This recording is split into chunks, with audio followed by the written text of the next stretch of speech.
ኣብ መንጎ ሓይልታት ትግራይን ሰራዊት ፈደራልን በቀዳም ኣብ ዝተገብረ ኩናት ብዛዕባ ዘጋጠመ ሓበሬታ ዝርዝር ሕጂ ይወፅእ ኣብ ዘለወሉ ግዜ እቲ ኩናት ብወገን ምዕራብ ትግራይ ካብ ደቡብ ኢትዮጵያን ሱዳንን ሓሊፉ ናብቲ ኣብ ናይ ሱዳን ማዓስከር ስደተኛታት ተጋሩ ስደተኛታት ዝርከብሉ ከባቢ እውን ከም ዝለሓመ ተገሊጹ። ሕጂ ወፂኡ ኣብ ዘሎ ጸብጸባት ድማ ኣብ መንጎ ሓይልታት ትግራይን ሰራዊት ፈደራልን ኣብ ደቡባዊ ከባቢታት ድሕሪ ዝተገብረ ኩናት ካብቲ ዝተገብረ ኩናት ዝተተኮሰ ናይ ሓፂር ርሕቀት ሮኬታት ኣብ ልዕሊቲ ማዓስከር ስደተኛታት ከም ዝዓለበን ብርክት ዝበሉ ስደተኛታት ህይወቶም ሰኣኑ ከምኡ ድማ ዝቆሰሉ ከም ዘለዉ እውን ተገሊጹ።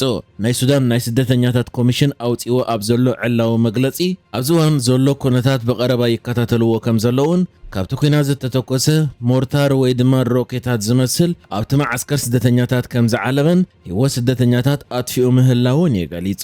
እዚ ናይ ስደተኛታት ኮሚሽን ናይ ሱዳን ብተወሳኺ ውድብ ሕቡራት ሃገራት ኮነ ዓለም ለኻውያን ትካላት ነቲ ኣጋጢሙ ዘሎ ሰብኣዊ ኩነታት ቆላሕታ ክህብዎም ጻውዒት ኣቕሪቦም ኣለዉ።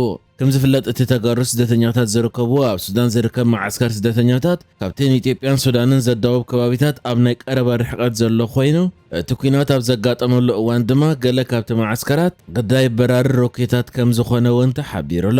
እዚ ከምዚ ኢሉ እንከሎ ድማ ኣብቲ ኣብ መንጎ ሓይልታት ትግራይን ሰራዊት ፈደራልን ኩናት ዝተገብረሉ ከባቢ ብፍላይ ድማ ኣብ ሩባ ተከዘ ድሕሪ እቲ ኩናት ሬሳ ናይ 15 ውልቀ ሰባት ከም ዝተረኸበን ኣብቲ ከባቢ ዝቕመጡ ሱዳናውያን ድማ ነቲ ሬሳ ካብቲ ሩባ ከም ዘውፅዎን ተገሊጹሎ። ገለ ካብቶም ነቲ ሬሳ ዘውፅኡ ናይ ዓይኒ መሰኻኽር እቲ ሬሳታት ናይ ኣባላት ሓይልታት ትግራይ ይክብሉ እንከለዉ እቶም ካልኦት ድማ ናይ ሰራዊት ፈደራል ኣባላት ሬሳታት ይክብሉ ገሊጾም ኣለዎ። ይኹን እምበር ብልክዕ እዚ ሬሳታት ናይ መን ምዃኑ ከም ዘይፍለጥ እዮም እዞም ነዚ ሬሳታት ካብ ሩባ ተከዘ ዘውፅኡ ሱዳናውያን ንዓለም ለኻውያን ማዕከናት ዜና ምስክርነቶም ሂቦም ዝርከቡ። ኣብ ገማግም ባሕሪ የመን ሓንቲ ባንዴራ ህንዲ ዘንበልበለት ንግዳዊት መርከብ ብተተኳሲ ድሕሪ ምውቕዓ ከም ዝተሓለት ሰበስልጣን ኣፍሊጦም። እታ ብሑቲ ሃሪማያ ትበሃል ዘላ MSV ፋይዝ ኑር ዑልያ ዝተሰምየት መርከብ ኣብ ዝተሓለትሉ እዋን ኣብ ውሽጣ ዝነበሩ 14 ሰባት ካብኦም 13 ህንዳውያን ብሰላም ከም ዝደሓኑ ሚኒስትር መጓዓዝያ ባሕሪ ህንዲ ሰርባናንዳ ሶኖዋል ገሊጹ። እቲ ሚኒስትር ነቲ መጥቃዕቲ ብምኹናን ድሕነት ሰራሕተኛታት ባሕሪ ንምውሓስ ኣድላይ ስጉምቲ ከም ዝወሰድ ኣፍሊጡሎ። ሚኒስትር ጉዳያት ወፃኢ ህንዲ ብወገኑ ኣብቲ ዞባ ኣብ ልዕሊ ንግዳውያን መራኽብ ዝፍጸም ዘሎ መጥቃዕቲ ኣዝዩ ዘተሓሳስብ ኮይኑ ከም ዘሎ ብምግላጽ ኣህጉራዊ ሕጊ ዝሓለወ ናጽነት ምንቅስቓስ ባሕርን ንግዳዊ ንጥፈታትን ብህፁፅ ክምለስ ጸዊዑ። እቲ ንግስነት ስዑድ ዓረብ ዝድግፎ ኣህጉራዊ ተፈላጥነት ዘለዎ መንግስቲ የመን ነቲ መጥቃዕቲ ፈንጂ ዝፀዓነት ንእሽቶ ጃልባ ተጠቂሞም ዝፈጽምዎ ብኢራን ዝድገፉ ሑቲ እዮም ብምባል ከሲሱሎ። ዕጡቃት ሑቲ ግን ክሳብ ሕጂ ብዛዕባ ፍጻመ ዝሃብዎ ወግዓዊ ግብረ መልሲ የለን። እዚ መጥቃዕቲ ዝፍጸም ዘሎ ኢራን ነቲ ሓደ ካብቶም ዝበዝሐ ምንቅስቓስ ነዳዲ ዝካየደሎም ስትራቴጂካዊ መስመር ዝኾነ መጻወ ሆርሙዝ ድሕሪ ምዕጻዋ ንግዳውያን መራኽብ ንቀይሕ ባሕሪ ከም ኣማራጺ ክጥቀማሉ ኣብ ዝፍተናሉ እዋን እዩ። እዚ ድማ ኣብ ዓለም ለኻዊ ቆጠባን ዋጋ ነዳድን ጸቕጢ ፈጢሩ ይርከብ። ኣሜሪካን ኢራንን ነቲ መጻወ ንምኽፋት ወተሃደራዊ ግጭት ንምክታእን ኣብ ዝሓለፈ ሰነ ስምዕ እኳ እንተገበራ ፕሬዚደንት ኣሜሪካ ዶናልድ ትራምፕ ግን ብሰንኪ ዝቐጸለ መጥቃዕትታት እቲ ውዕል ምፍራሱ ኣውዩ ነይሩ እዩ። ይኹን እምበር ሰበስልጣን ኣሜሪካ ነቲ መጻወ ንምኽፋት ዝዓለመ ዘተ ተስፋ ዝህብ ምዕባለታት የርኢ ከም ዘሎ ይገልጹ ኣለዉ። ኢራን ብወገና ምስ ኣሜሪካ እትገብሮ ዘተ ከም ዘየለ ብምግላጽ ምስ ዑማን ተዘራረብ ከም ዘለያ ኣፍሊጣ ዘላ። ንፕሬዚደንት ሕቡራት መንግስታት ኣሜሪካ ዶናልድ ትራምፕ ኣብ ጉዳያት ዓረብን ኣፍሪቃን ቀንዲ ኣማኻሪኡ ዝኾነን ምስ ኤርትራ ተደጋጋሚ ርክባት ኣብ ግብፂ ዝገበረን መስዑድ ቦሎስ ኣገሩ ኣሜሪካ ምስ ኤርትራ ዝኾነ ዓይነት ምስጢራዊ ስምምዕ ከም ዘይገበረት ብምግላጽ እቲ ምስ ሃገራት ቀርኒ ኣፍሪቃ ዝካየድ ዘሎ ዘተ ንሰላም እቲ ዞባ ጥራይ ዝዓለመ ምዃኑ ኣፍሊጡ።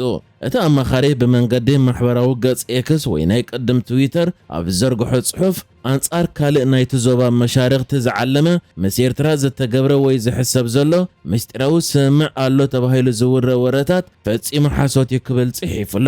ከም ዝፍለጥ እዚ ሓደ ካብ ላዕለዎት ኣማኸርቲ ፕሬዚደንት ኣሜሪካ ዶናልድ ትራምፕ ኣብ ጉዳያት ዓረብን ኣፍሪቃን ዝኾነ መስዑድ ቦሎስ ኣብ ግብፂ ካይሮ በተደጋጋሚ ምስ ሚኒስትር ወጻኢ ጉዳያት ግብፂ ኤርትራን ሶማልን ርክባት ዘካየደ ኮይኑ እቲ ርክባት ድማ ብገለ ማዕከናት ዜና ኣሜሪካ ንጸረ ኢትዮጵያ ዝኾነ ልፍንቲ ተጸምቢራ ዝብል ጸብጻባት ክወጻሉ ተራእዩ ዝነበረ። እዚ ካብ ቀንዲ ኣማኸርቲ ዶናልድ ትራምፕ ዝኾነ መስዑድ ቦሎስ ግን ነዚ ጸብጻብ ጸብጻባት ሙሉእ ብምሉእ ብምንጻግ ኣሜሪካ ምስ ኤርትራ ኾነ ምስ ካልኦት ሃገራት እቲ ዞባ እትገብሮ ርክባት ኣንጻር ካልኦት ሃገራት ልፍንቲ ንምስራት ከም ዘይኮነን ኣብቲ ዞባ ሰላም ንምምጻእ ጥራይ ዝዓለመ ምዃኑን የኣፍሊጡ።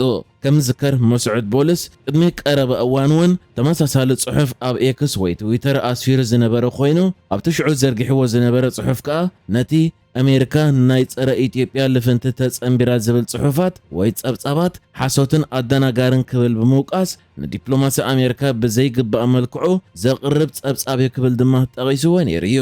መስዑድ ቦልስ ኣብዚ ዝሓለፈ ቀረበ እዋናት ምስ ሚኒስትራት ጉዳያት ወጻኢ ኤርትራን ግብፅን ኣብ ካይሮ ግብፂ ድሕሪ ምርኻቡ ጸጥታ ምምሕዳርን ቀይሕ ባሕርን ናይተን ኣብ ገማግም ባሕሪ ዝርከባ ሃገራት ጥራይ ዝብል መግለጺ ኣውፅኦም ነይሮም እዮም። እዚ መርገጽ እዚ ምስቲ ኢትዮጵያ ተልዕሎ ዘላ ሕቶ ኣፍ ደገ ባሕሪ ዝጋጮ ብምዃኑ ድማ ኣሜሪካ ጸረ ኢትዮጵያ ዝኾነ ልፍንቲ ተጽምበር ኣላ ዝብል ጸብጻባት ክዝርጋሕ ኣገዲድ እዩ።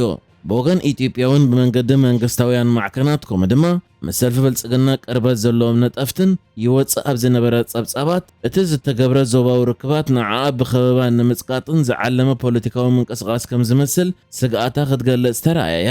መስዑድ ቦልስ ግን ሕጂ ደጊሙ ብፍሉይ ብዛዕባ እቲ ምስ ኤርትራ ዝግበር ዘሎ ርክብን ብገለ ማዕከናት ድማ ከም ምጽምባር ጸረ ኢትዮጵያ ልፍንቲ ዝቝጸር ዘሎን ኣመልኪቱ ዘርጊሕዎ ኣብ ዘሎ ጽሑፍ ብዘይ ምግናን ከነጽር ንኤርትራ ኣብ ልዕሊ ካልእ ዞባዊ መሻርክቲ ዘሳትፍ ዝኾነ ይኹን ምስጢራዊ ስምዕ ንላዘብ ወይ ንሓስብ ኣለና ዝብል ኣባሃላ ብፍጹም ሓሶት ይክብል እንከሎ ከምዚ ዓይነት ስምምዕ የለን ከምዚ ዝበለ ምድላውን ኣብ ምይይጥ ኣይርከብን ዲፕሎማስያዊ ጽምዶታትና ሓደ ዕላማ ኣለዎ ኣብ መላእ ቀርኒ ኣፍሪቃ ነባሪ ሰላምን ምርግጋእን ምርግጋጽ ኢሉ። መስዑድ ቦልስ ብተወሳኺ ዲፕሎማሲ ኣሜሪካ ተናሓናሓቲ ጉጅለታት ምፍጣር ወይ ፍልልያት ምግፋሕ ዘይኮነስ ግጭታት ብምውጋድ ዘላቒ ሰላምን ምርግጋእን ንምፍጣር ብሃናፂ መንገዲ ምስራሕ ኢሉ። ኣሜሪካ ኣብ ቀርኒ ኣፍሪቃን ቀይሕ ባሕርን ዘለዋ ስትራቴጂካዊ ረብሓታት ኣብ መስመር ንግዲ ባሕሪ ጸጥታ ምርግጋጽን ግብረ ሽበራ ምውጋድን ዝዓለመ ይውን ኢሉ። ከም ዝፍለጥ ኤርትራ ብጉዳይ ሕቶ ኣፍ ደገ ባሕሪ ኢትዮጵያ ስግኣት ሓዲርዋ ምስቲ ሃገር ኣብ ዲፕሎማስያዊ ወጥራ ኣትያ ዘላ ኮይና ግብፂ ድማ ብሰንኪ ምህናፅ ዓብይ ገደብ ሕዳሰ ካብ ነዊሕ እዋናት ሒዛ ምስ ኢትዮጵያ ክትሰሓሓብ ፀኒሓ እያ። ኣሜሪካ ከዓ ምዘን ክልተ ሃገራት ተደጋጋሚ ርክባት ድሕሪ ምግባራ ብወገን ኢትዮጵያ እቲ ዝተገብረ ርክባት ንኢትዮጵያ ኣፍ ደገ ባሕሪ ንምኽላእ ዝምስረት ልፍንቲ ዝብል ግብረ መልሲ ክወሃቦ ተራእዩ ነይሩ እዩ።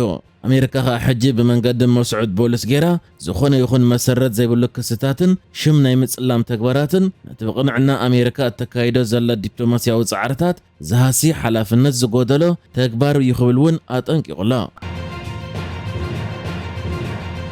ንሕጂ ዝተዳለወ ዜናታት እዚ ነይሩ። ብካልእ ክሳብ ንራኸብ ሰላም ንዓኹም።